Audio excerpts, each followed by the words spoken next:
Hello guys and welcome to a brand new video. Today I'm here with Rurouni Kenshin episode number 2 reaction. So the previous episode, it was the beginning of the show. Like obviously this we already had an anime on Rurouni Kenshin, but this is like the remake. So first time I was watching it, and I was really excited. I've heard a lot of good things about the original, and yes, the first episode was really good. I enjoyed it, and yeah, so it was the beginning of the story where we get to see Kenshin Himura. He was called the Hitokiri Battosai, and he was feared throughout, like throughout the people. And yeah, so this person, he has actually stopped killing people, and he's like on a journey, kind of wandering around since he doesn't have a master, and he comes across Kaoru, who is trying to kind of keep her father's swordsmanship style alive. However, there's these people who are like harassing her, trying to get the place to themselves and make buildings on that. So they're harassing her and her dojo, and making people hate her and the sword style, which is why obviously Kaoru, since it was her father's style, and how her father always said that a swordsmanship style should be something that gives life. She didn't want it to be sullied, the name of the of the reputation. So yeah, in the end we get to see Himura helps her out, and by the end of it, Kaoru says like, oh, why don't you help me out, and why don't you stay here? And yeah, and in the end, Kenshin was like, sure, I'm I'm a wanderer, so yeah, might as well. And that is what happened in the first episode. Let's see what happens in this episode number 2. Let us get started. I'll be putting the subtitles and the timer here. Sync it whichever is your preference, and let's begin. Right, here's the countdown. 3, 2, 1, go. All right.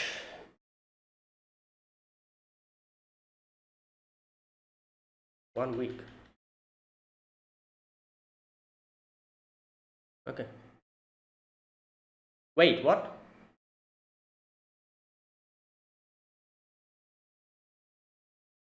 Um, I guess age. 28.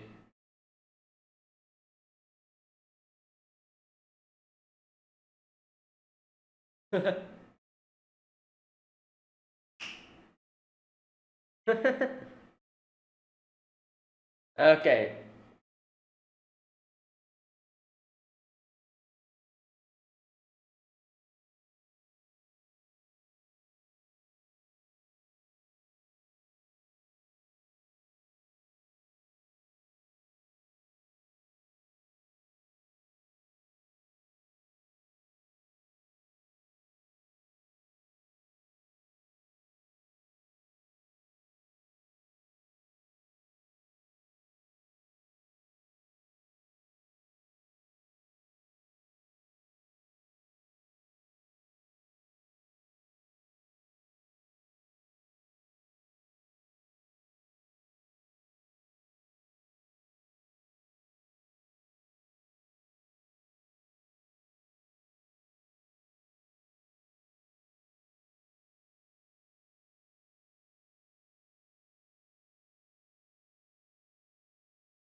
Hmm. Tokyo Samurai Yahiko Myojin. Okay. Yeah, maybe new students will come.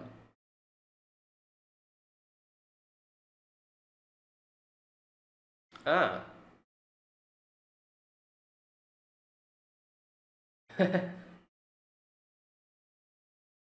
uh, Wait, did she snap something? Yeah. Damn.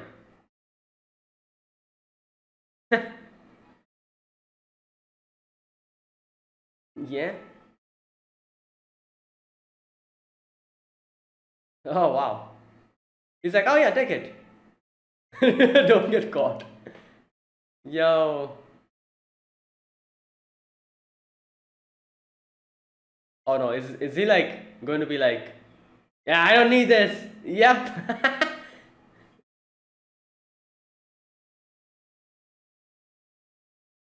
There you go.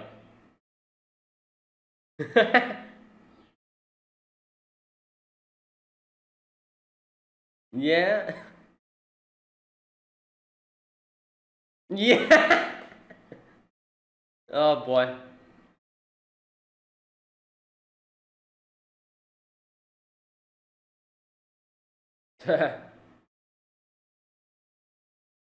Like yeah, as long as you understand. Huh. Mm.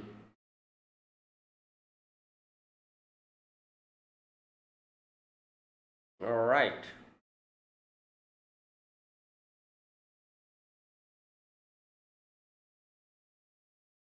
Okay, this is a bustling town. A lot of people. Yeah. Yeah. Yeah. No, before that.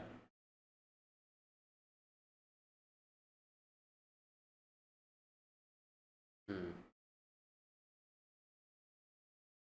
Oh damn.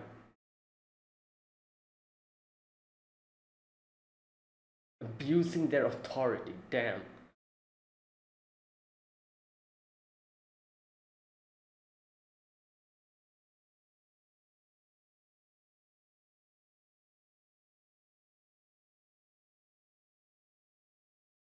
Mhm.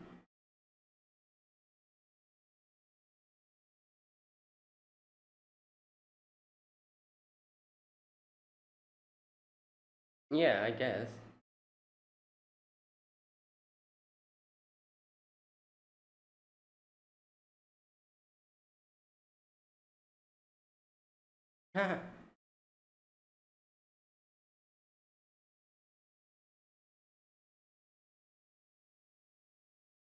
Okay, don't mix it up.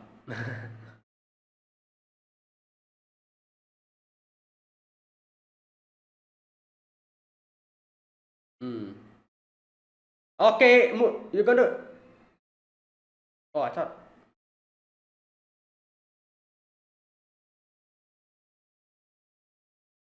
police station.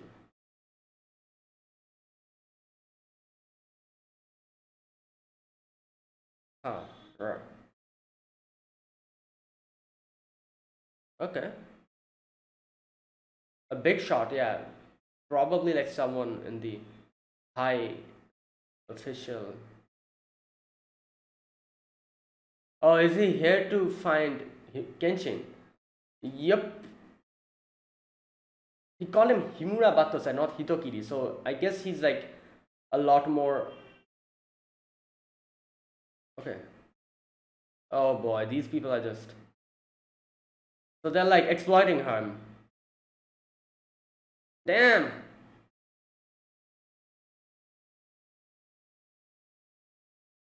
Ah.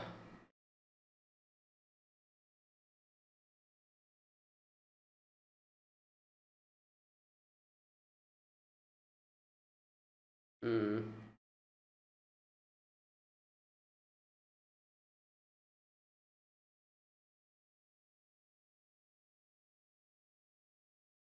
Damn.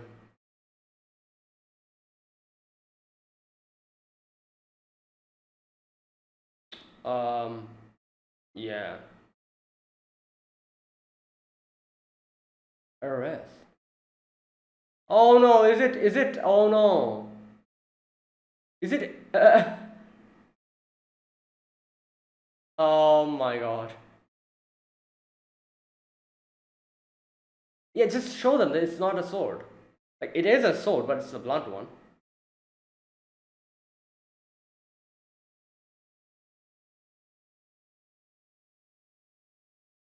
Whoa.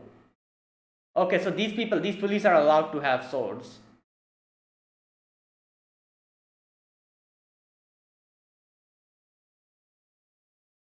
Oh damn, who's this? Ujiki.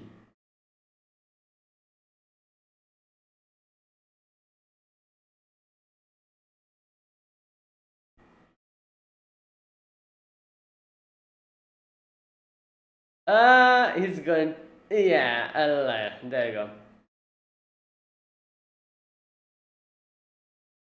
Tatsuma Revolutionary Warrior.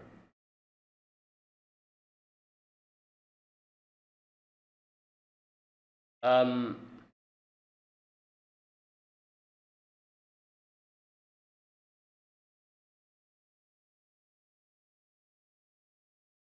yeah, yeah. Unlike you.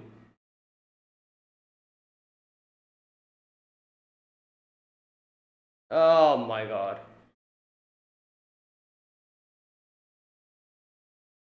Okay, great.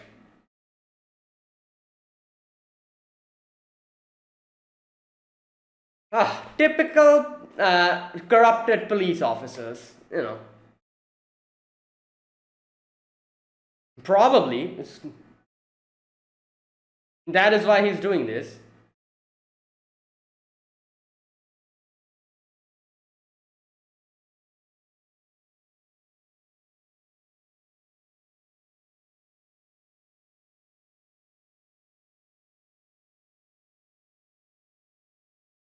Great. I hope that guy, that one guy that was asking for Kenshin.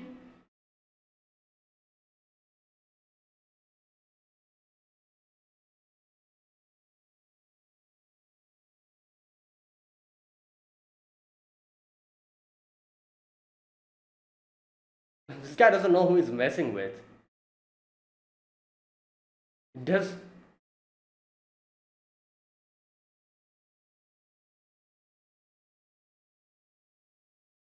are you?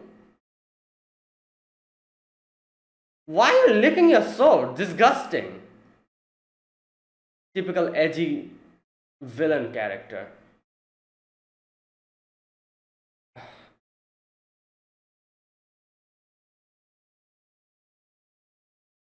Wait, so did he beat them up? Oh no, wait, he's still here.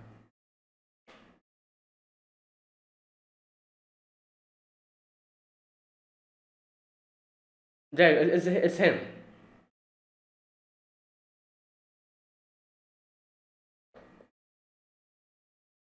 Yeah, there you go.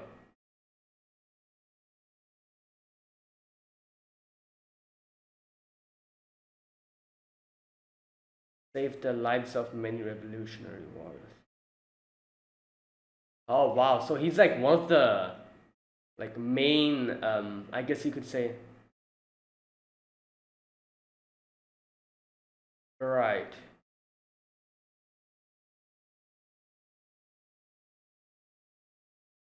Yeah. Yep. No, why would they lie? Oh, everyone got beaten up. Yeah, all are down. No, no, no, they're all defeated.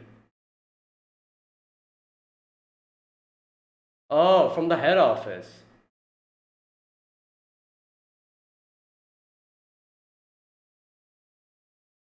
That's hmm.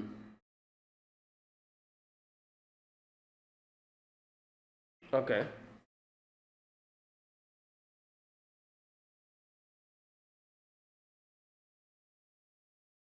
Right.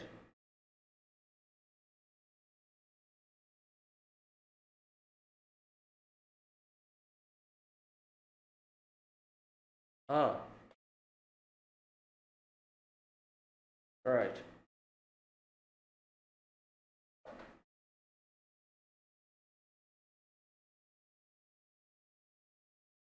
Well, he's defeated, I'm pretty sure. Is he like, yeah? Oh, he's like,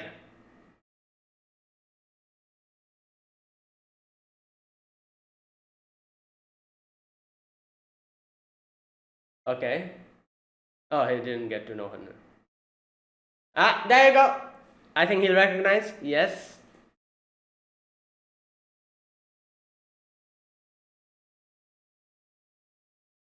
Yep.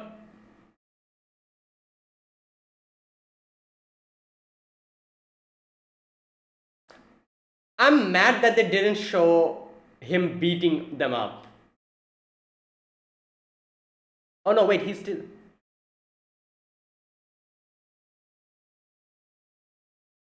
Oh no, they're still fighting. Okay, okay, let's see.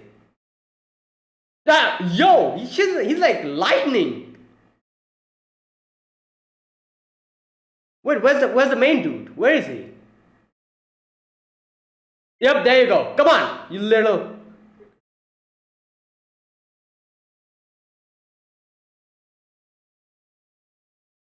Oh well, he's not gonna say that because he's prideful.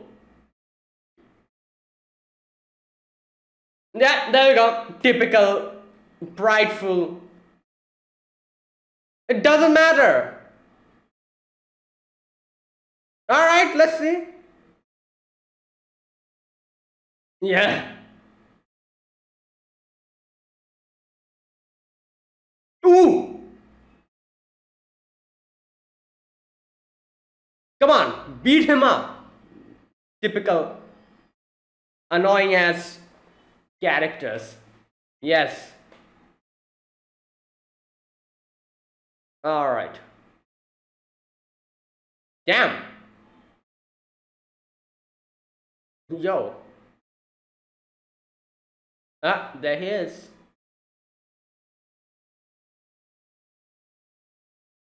10 years. Yamagata.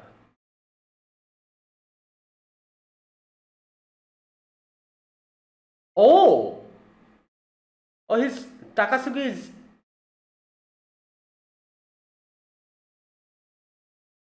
okay. So he like he was from Takasugi Shinsuke's um army. Oh, but he's not going to. Yeah.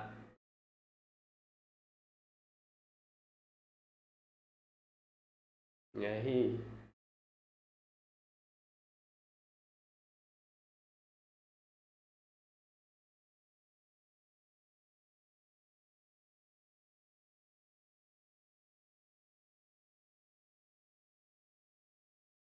Mm, yeah. That's the same thing, you know. Like true.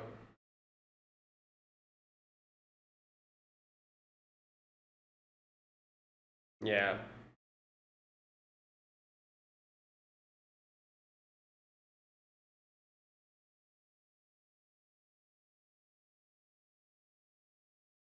Mm,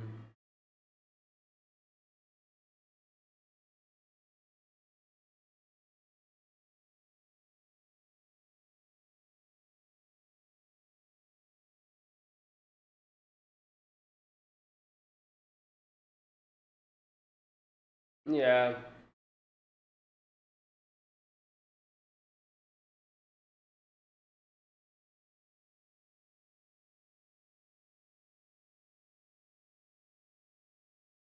Mm,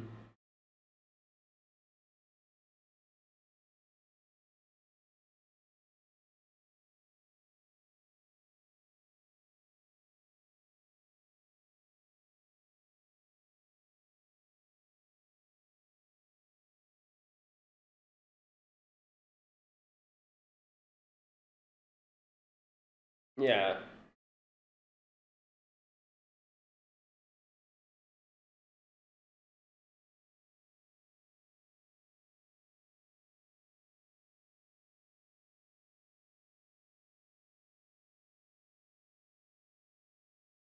Mm. But there you go. That's the truth.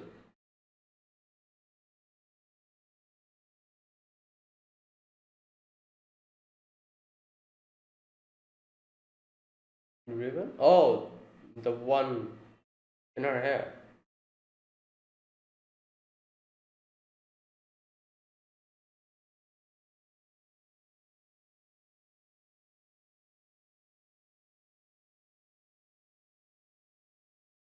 Hmm.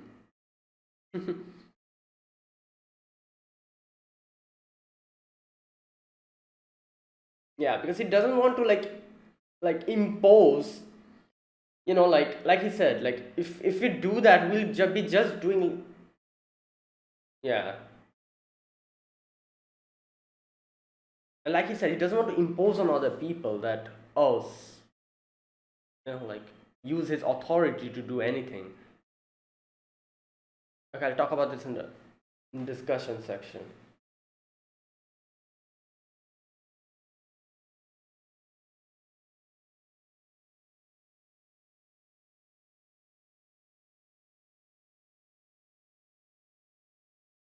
Oh,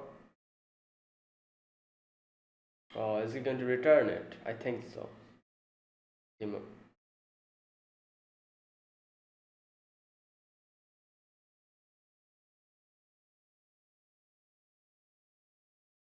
I'm sure he's going to return it.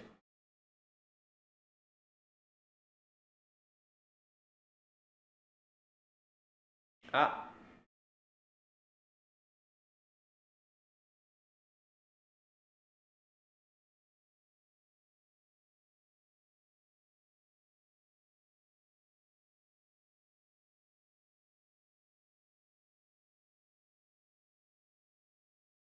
hmm, there you go.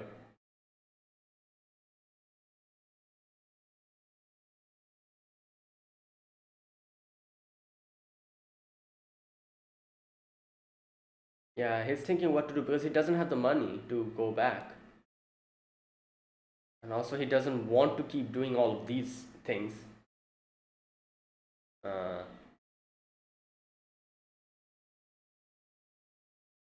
um,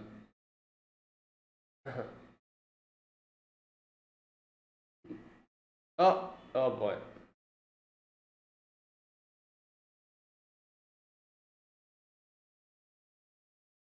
Oh boy. Oh, he's from the Yakuza. Oh god.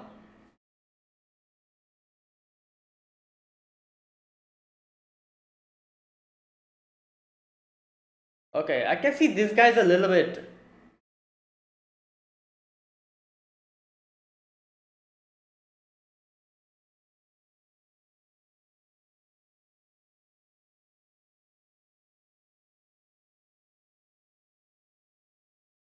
Oh,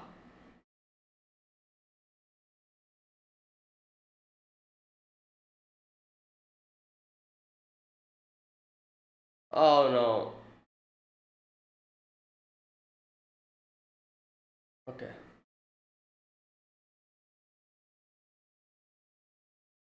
Right.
Okay.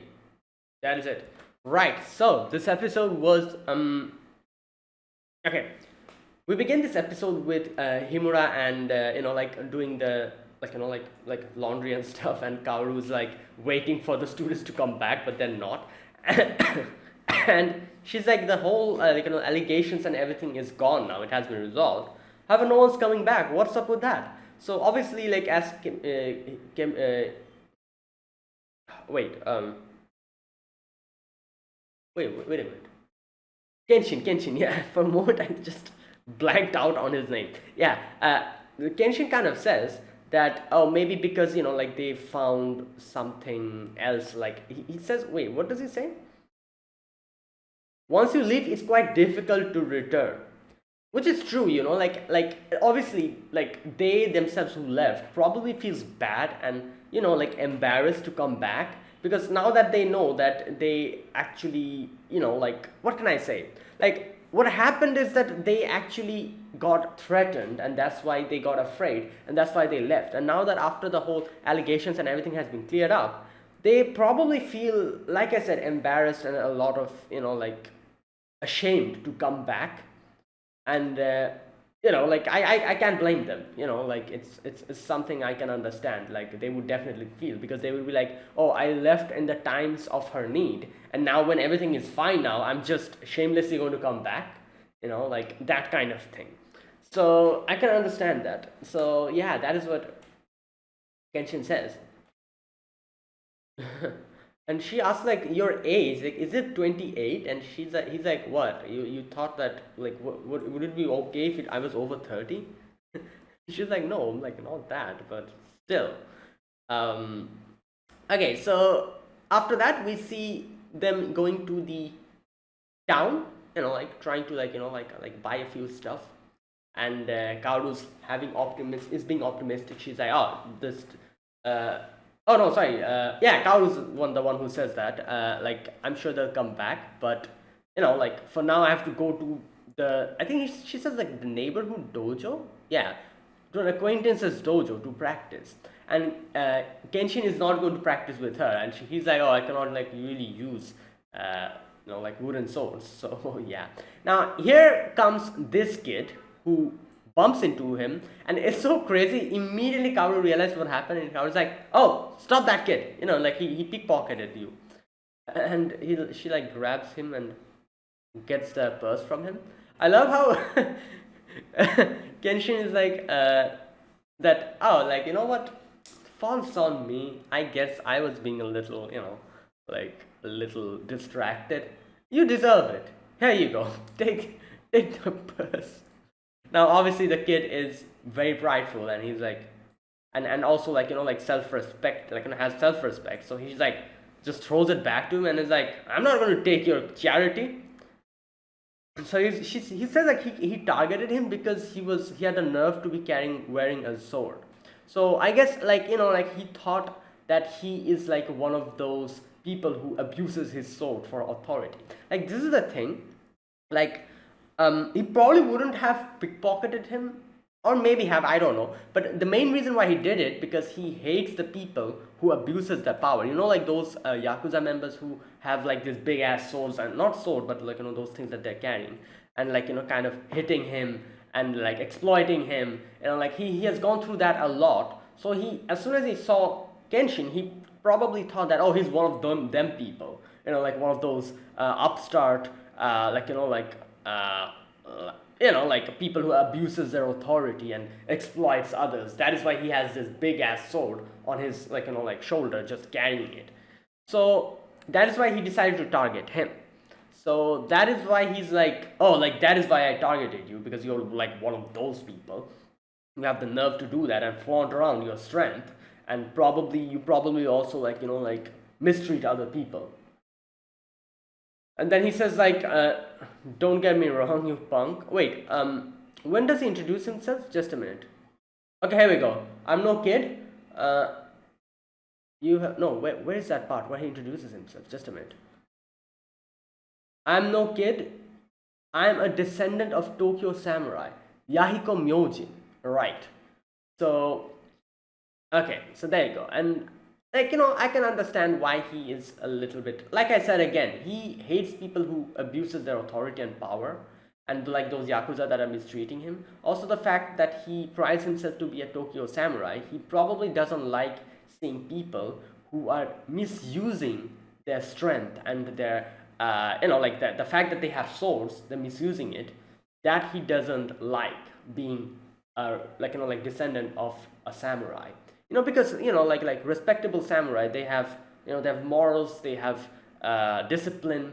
Obviously, they do not like go they do not fight and attack people to harm them, but to protect others. And that is like the main, like the, what do you call them, the uh, the bushido. Yeah, I think that is what it's called, the bushido, the way of the sword or something. So they have that. So seeing people abuse their power like this, he doesn't like it, and that's why he thought like Kenshin's probably some of them, some like those people. And he's like, oh, don't take pity on me, like I'm a prideful descendant of a warrior. And he's like, and Kenshin's like, all right, you know what? Fair enough. I'm sorry I called you a kid. Like you look like you are a kid. However, from the inside, you're a lot more, like what's that word? You're a lot more put together. Yeah, put together.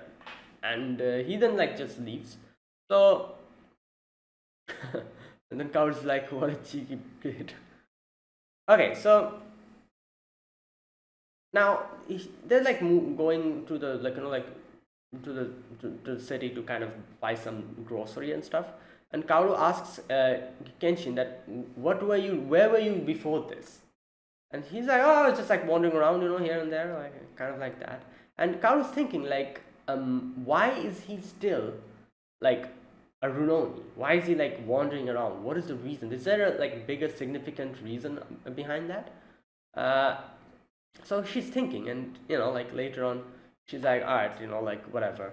And she gives Kenshin like a task to go and buy some, like do some shopping. And like Kenshin goes off, and then in comes this guy, in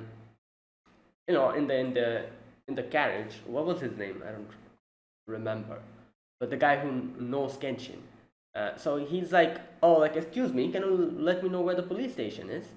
And yeah, Kaoru shows him the way, and he's off, and he's thinking that, oh, where is he? Like, just a minute. He calls him Kenshin, no, Himura Battosai. Now, you know what, I like when I was reacting to this part, I'm like, oh, that's interesting. He's calling Kenshin Himura Battosai, while a lot of people calls him Hitokiri Battosai. Now, obviously, there's a big significance behind, like him calling him like this, while why other people call him Hitokiri Battosai. Hitokiri, or like I said, is which means like someone who kills other people. Hito means human or man, and kiri means kill. So Hitokiri Battosai. So that name, while Himura Battosai is way different. There's a big significance behind the way people call him.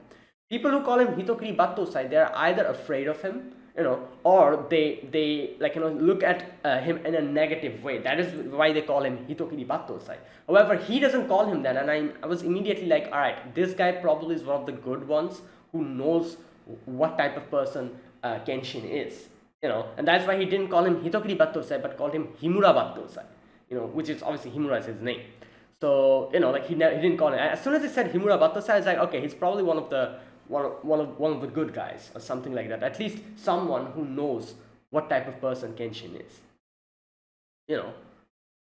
Right. So after that, we get to see Yahiko. I think that's his name. He gets like beaten up by these yakuza people, and they're like, oh, bring me the money.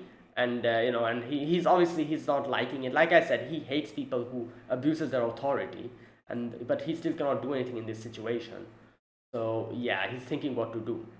Now next we see Kaoru just walking, and she sees like a lot of people like going in the other direction. He's like, what is happening? Like hello there, is there something going on over there? And they're like, oh, someone got like a cop is chasing after someone in violation of the Sword Abolishment Act. And I'm like, oh, here we go. Yeah, and exactly that is what, just like I thought. And even Kaoru realized that, oh no, something's wrong here. So she goes and sees is Kenshin just there standing, and the police are like surrounding him, and they're like, oh, like, you're under arrest for, the sword abolishment act, just give up already and put down that sword. And Kenshin is like, oh, like, I have no choice. I guess I will be just get calmly apprehended. And in comes the sword bearing police. Here we go. These people. And again, you can see Yahiko kind of looking at this whole situation.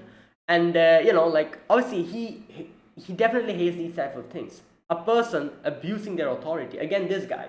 This dude, this whatever, like, big shot person he was. Like, what was his name? Just a minute. Ujiki, yeah, Lieutenant Ujiki, this dude. So Lieutenant Ujiki, he comes in like an upstart, like, person who just abuses their authority, and obviously Yahiko hates these type of people. So and the thing is, like, up until now, he he hated them. However, he was frustrated against them, but he wasn't able to do anything against them. Now you need to, like, we can see what happened in this episode. In the beginning part, you can see how he mistakes Kenshin to be one of them and pickpockets him, and then he sees Kenshin as like a different type of a man, and he realizes, like, oh, maybe there are people who has this power and authority, however they don't misuse it, after seeing Kenshin. And then he gets mistreated, and obviously he like, he isn't able to properly retaliate back. And then here in this scene, we see him seeing the whole situation where Kenshin, like, he is strong, but he never shows it. And in times of need, he's going to do that. And that's what Kenshin does here. Yahiko sees that. And Yahiko probably changes here from this point onwards, where he decided to stand up for himself. Because he saw, like, he's like, right, so this guy, he stands up for whatever is wrong, even though he doesn't show off his power. He, like, when it's necessary, he's going to be defensive and, like, protect people for their, like, for their safety. So seeing this, he probably, like, like, as he says, like, he proudly says, like, I'm the descendant of a samurai, and that is exactly what a samurai should be. And seeing Kenshin be like this, and seeing, like, like, on the spot, like, an example, a practical demonstration of what a samurai should be, what a warrior should be, he realized that I don't want to let wrong things happen from here onwards. These people, they're abusing me, they're exploiting me, and like, they're making me do bad stuff, and I'm just doing it. I shouldn't do that. I should, like, like, if I call myself the descendant of a samurai, I should be like him, like Kenshin Himura, and how he, like, kind of went against the wrong and did what is right. So I'm pretty sure that is something that he realized after seeing this whole confrontation.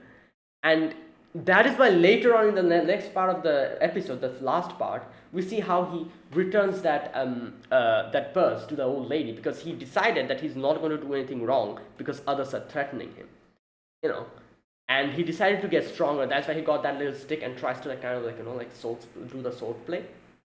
And then, like, those people come in and they, like, threaten him, those Yakuza. And he's like, no, I'm not going to do that. I'm not going to do anything as pathetic as pickpocketing and just giving money to you guys, Like, so that is the whole thing, in this episode. That was, like, the main thing, like, how Yahiko changes, or he had that thing inside of him, but it was suppressed. But now he, after seeing Kenshin, he realizes what he should do. But you know what? He's a kid. So, like, you cannot really, like, say anything in this situation, because, like, like big ass adults are also exploited and like, kind of threatened by people who misuse their power. So this is something that you really cannot do anything, and it needs a lot of courage and self-confidence and a lot of like, a lot of what do you call it, pride, to actually do something and be a good person in this type of a situation and do the correct thing. Like, it's pretty impressive that as a little kid, he was able to gather that amount of courage to stand up for himself and tell the people who are like, exploiting him that I am not going to do you guys' dirty work for you. Like, it takes a lot of courage. Like I said, like, big ass people, adults, are also exploited, and they have to do something when other people, like, who are of higher power, exploits them. And he's just a little kid. The fact that he was able to gather the courage to stand up for himself and the others shows how much he was influenced by Kenshin, and also how much strong he is from the inside. And that's why Kenshin kind of said in the end, like, kind of thinking that, oh, if that kid was like, born before, he definitely would have been a samurai, and a respectable one, because he saw that thing within him. Right. Anyways, so yeah, here this guy Ujiki comes in, and typical like dude who just abuses their power. Since he has been given the right to carry swords, he doesn't care about anyone. Those police, they were like, oh, but we have caught him, like, and he wasn't really taking out his sword, so I think like just arresting him is fine. But he just punches that guy, or like hits him, and he's like, oh, why are you talking in front of me, like, like, I don't remember giving you the permission to talk. And he's like, oh, like, points up sword at Himura, and he's like, oh, take out your sword, like, if you have your sword, show it to me and let's fight. And Kenshin's like, I don't have any sword that I should like just bring out, and like just without any reason. Since you're carrying your sword here in Tokyo, you must be confident in your skills. Like, imagine how miserable you might be. How what can I say? Like, how much of a like a pathetic person you must be, that you're trying to like pick fights with other people just because you think they are like, oh, what is this? It's like a typical school bully, like just messing with other people just to show their power off. And he's like, oh, since you have your sword, you should be like you should have your what's that word, have confidence in your skills. So yeah, like let's fight, like a typical bully, and like the person he was messing with was the wrong person. He didn't realize that, and later on his pride became the reason of his downfall, where even after realizing that Kenshin is too much for him, he still charged, and he just got defeated and just embarrassed in front of like a whole town of people. And I hope he gets fired from his post. I don't think that's going to happen. I'm pretty sure this guy's going to come back in the future and be an annoying little prick. But yeah, let's wait and see. Right, anyway, so he's like, Himura's like, I don't have a sword that I draw anywhere and everywhere yeah. Which obviously kind of like, made him a little annoyed. And here Kaoru comes in, and as soon as he sees that Kaoru's coming, Kenshin's like, Kaoru, no, please don't come here. But she, like, too late, these two people just attacks her and takes off her ribbon. And then he like threatens her. So Kenshin is like, oh, so no, first the town people, they're like, what the hell are you guys doing? Like, because you guys have souls, you're being complete asses. And you know what? These people are nice. These townspeople. Like, I've seen so many animes where half of the townspeople do literally nothing whenever like stuff like this happens. At least these people are protesting. Like, I've seen so many animes where so many crazy stuff happens, and the passerbys are just like standing there and staring. Well, at least these people, they actually at least try to kind of gather and like kind of say that, oh, don't do this. This is wrong. Even though they did had to go away because these people started brandishing out their swords and tried to attack them. So yeah. Anyways, and so they start running, and Kenshin is like, all right, you know what? Fair enough. You want to see my sword? I'm going to show it. I'm going to like take out my sword, not to kill or not to attack, but to protect the people here and Kaoru. So yeah, and right, obviously, and then they kind of show the other guy. Okay, what is his name? I think they mentioned his name.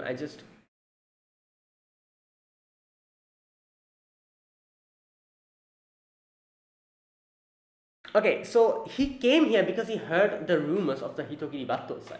That guy who was the fake one, and that's why he came here. I realized that now. He says that, and he says, like, I was a bit busy, but I like, as soon as I heard that the rumors of him, I just immediately came here, and yeah. But now that I'm hearing that he's a fake one, yeah.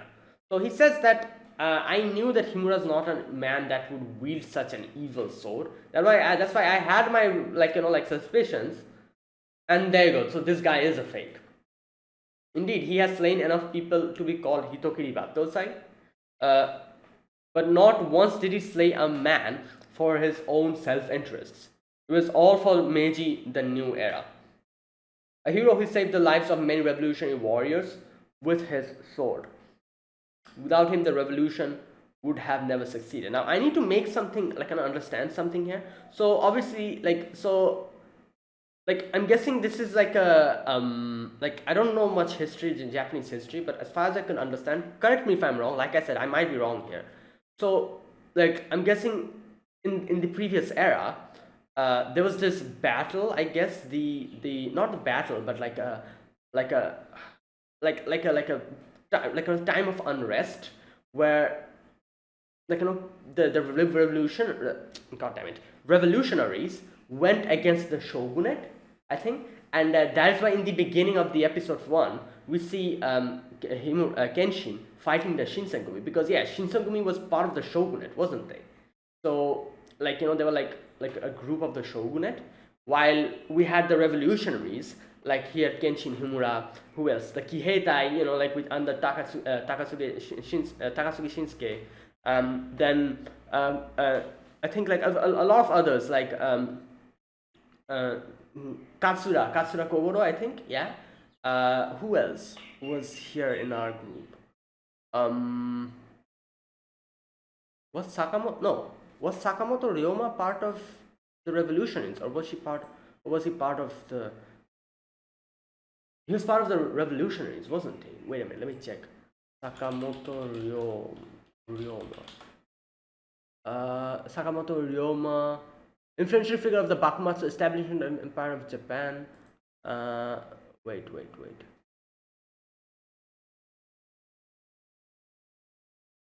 Just a minute. Okay, low-ranking samurai from the Tosa domain on Shikoku, active opponent of the Tokugawa shogunate. There you go.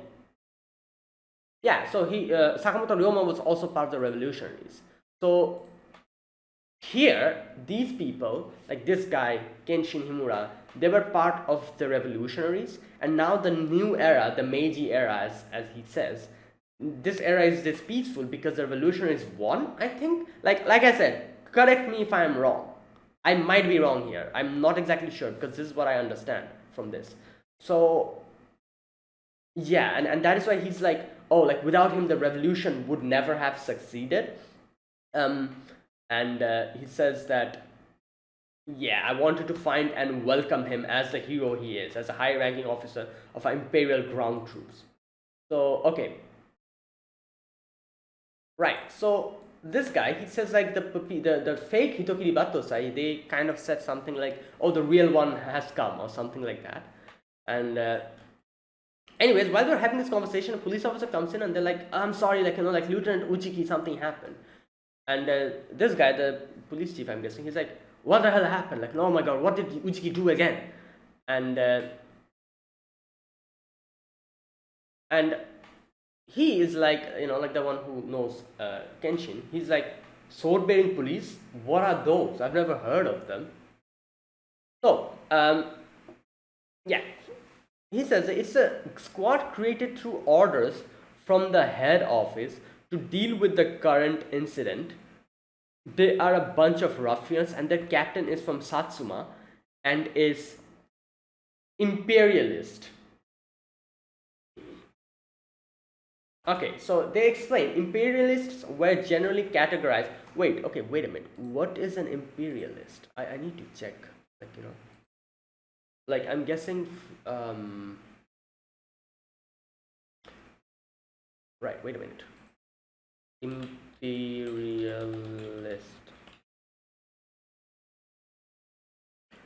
Okay, Edo period. The emperor was held up by the ultimate source of political sanction of the shogun, who was the vassal of the imperial army. The emperor and the imperial court. Okay, so like, okay, so like part of the shogunate, I'm guessing. Wait a minute. I think there's a.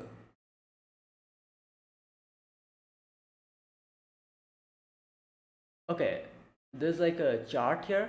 At the lower end of the chart, there's merchants, then there's craftsmen, peasants, samurai, daimyo, shogun, court nobility, emperor. Oh, okay. Oh, wait. Oh, so the emperor was at the top. Oh, I up until now I just thought that the shogun was at the top.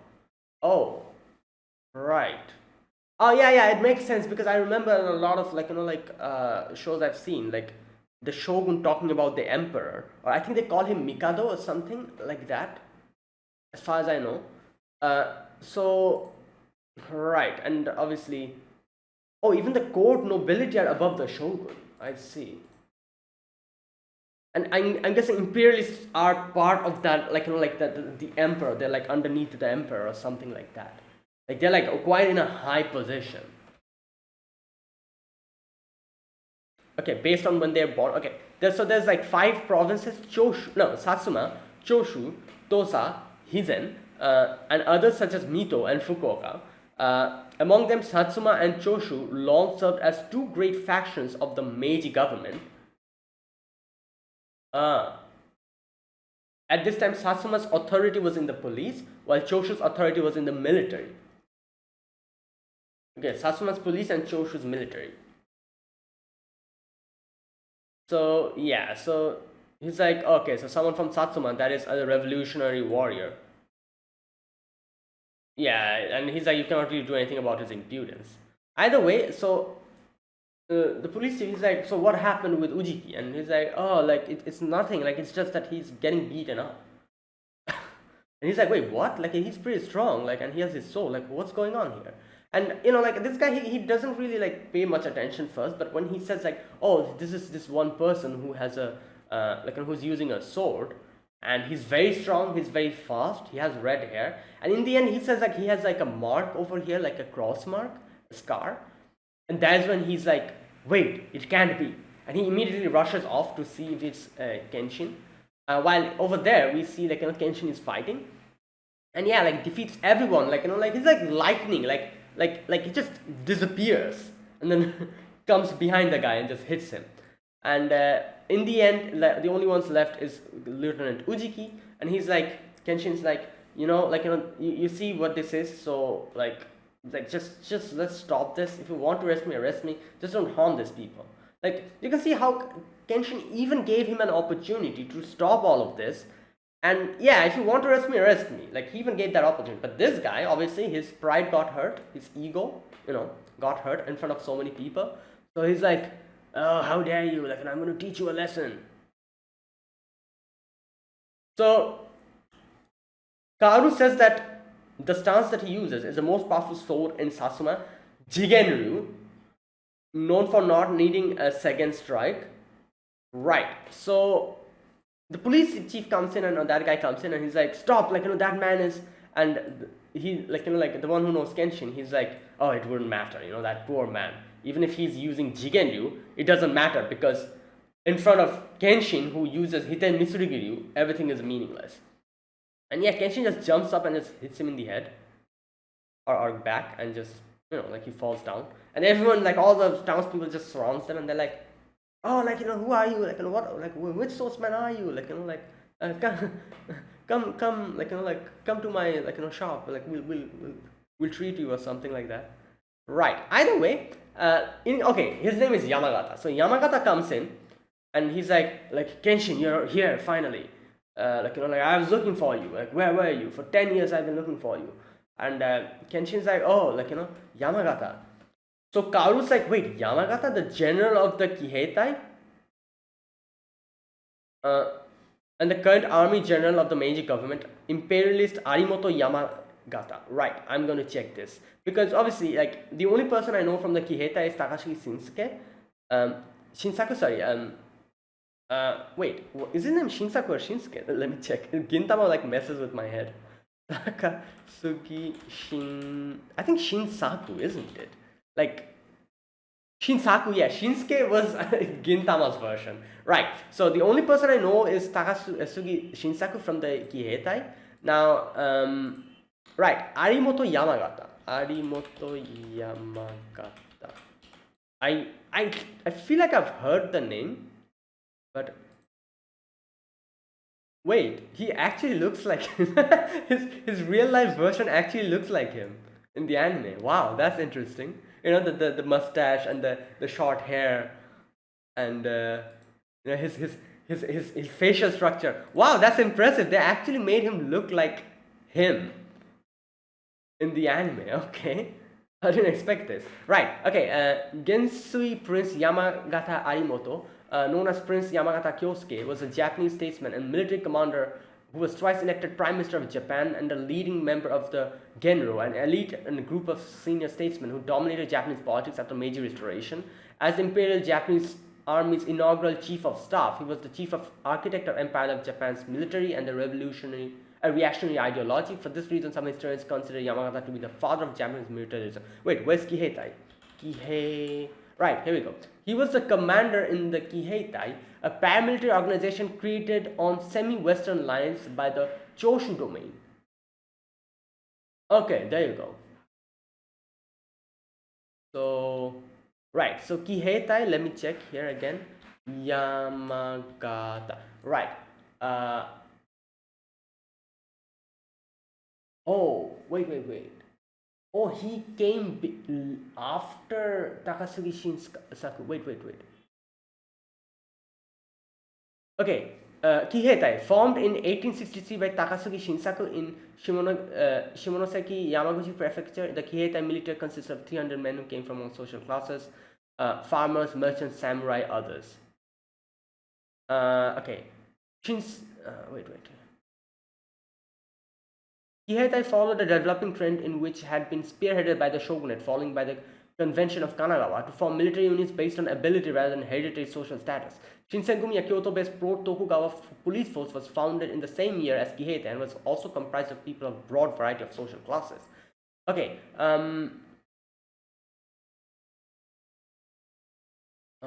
wait, where is Takasugi Shinsaku? Okay,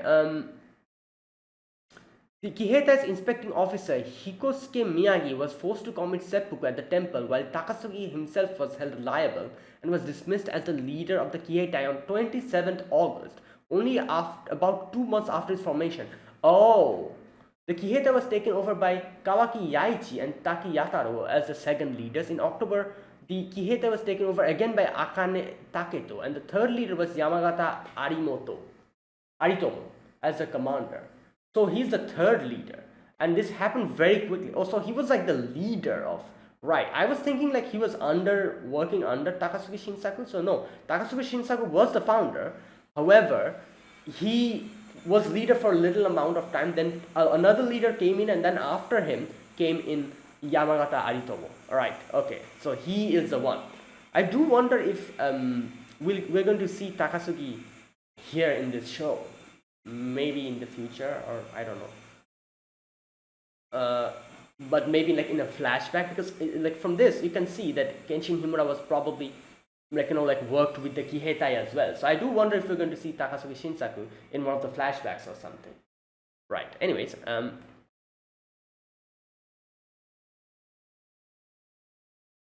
so he's like, oh, many revolutionary warriors are waiting for your return. Come to us. And you can see Kaoru's a little bit concerned because she thinks that he's going to go, but then Kenshin's like, oh, I have no intent on serving honorably as someone who slays other people. And he's like, oh, who's going to say that? I'm going to silence them. Don't you worry. And he says like, even though you killed the people, you did it for a reason. And he's like, don't worry, come and I'm just going to take care of everything. And what's his name? Kenshin is like, oh, and then force them to yield as a government official, just like how these people are doing. Egotism of that nature is what leads guys like that to whatever they want, and that is definitely not something that Kenshin wants, because he says like, it wasn't for honorable duty as a government official or for power. We took our swords and fought to create and protect a world where people can live happily. So he doesn't want to do something that is just going to, make him seem like use his influence for something wrong. If people happily accepted him and said like, all right, come, become, then maybe he would have taken or still probably wouldn't have. He doesn't want to hurt people anymore now. But he's saying like to abuse your power like this, like we're going to just revert back. Like, why did we take our swords up? You know, like not because we can abuse our power. We just did it because we wanted to help people and make the this like like place a world a better place. And I don't want to do the same mistakes that these people who are acting as like this guy, this Ujiki guy. I don't want to do something like them. Like like we'll be forgetting our main reason why we took up our souls because of that. And you can see that Yamagata kind of like like realized how correct he is, kind of was taken aback. And then he says like, but Kenshin, like like times have changed. Like we are in the new era Meiji. Sword Abolishment Act is in effect. Samurai has perished. Different from the Bakumatsu era where sword spoke the loudest. Without power of the government officials in this Meiji era, you cannot do anything with one sword. And Kenshin is like, oh no, like like yeah, maybe I not be able to do anything for a lot of people, but just with one sword, at least I can be someone who protects those that catch my eye. Yeah. And like obviously Kaoru's there, and everyone he comes across, who will be like his friends and like the people he can look at, he can at least protect them. I've never changed past or present. Yeah, outside of a Hitokiri turning into a Rurouni, that's the only thing that happened. I'm still the same person. And he leaves, and the police chief is like, oh, like we know who was in fault here, so we're going to take care of this situation. And he says that before this, I thought that Hitokiri Batosai was like this like bloodthirsty bad person, but looking at him now, the real one is so different. And later on, Kenshin is like, oh, I'm sorry, Kaoru Dono, because of your ribbon. And she's like, it's fine, like no problem, we can get another one. And then Kaoru kind of thinks that I now realize why Kenshin, like is still a Rurouni.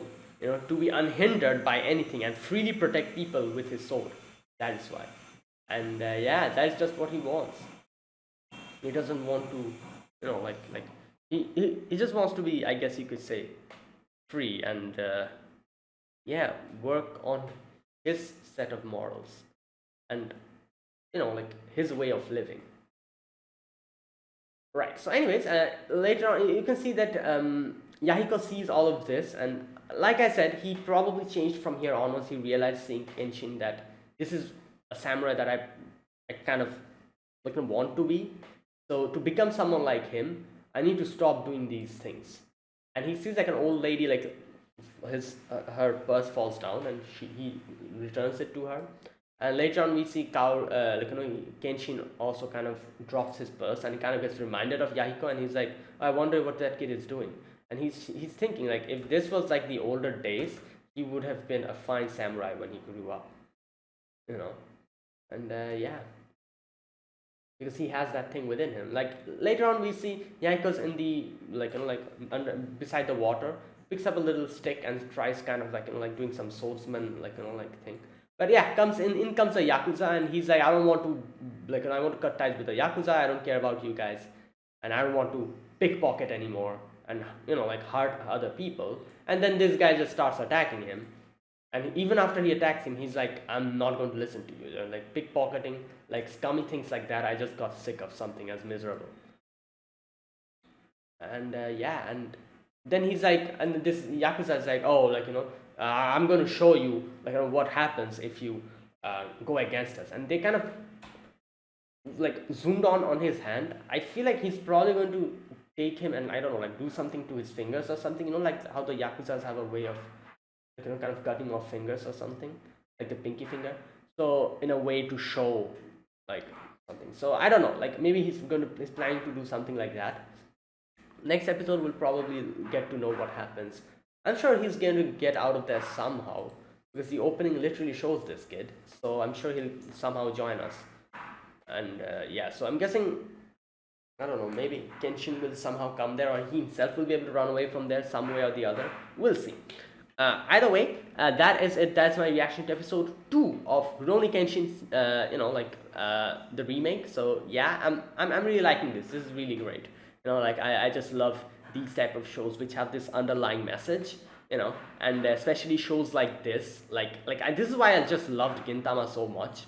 And obviously this show is fantastic. I'm really loving it, like with the what do you call, the deep messages, and seeing what type of person Kenshin Himura is, and how straightforward of a person he is, and the strength, the the internal strength that he has. It's like he's like a true samurai. Like this is something that I really loved. Like that is why, like I said, I loved Gintama, because Gintama also in Gintoki had the same thing within him, which he called the silver soul. If you've seen Gintama, you'll know he called it the silver soul. And like that kind of thing, I just love these type of shows which have characters like this, who have that silver soul within them.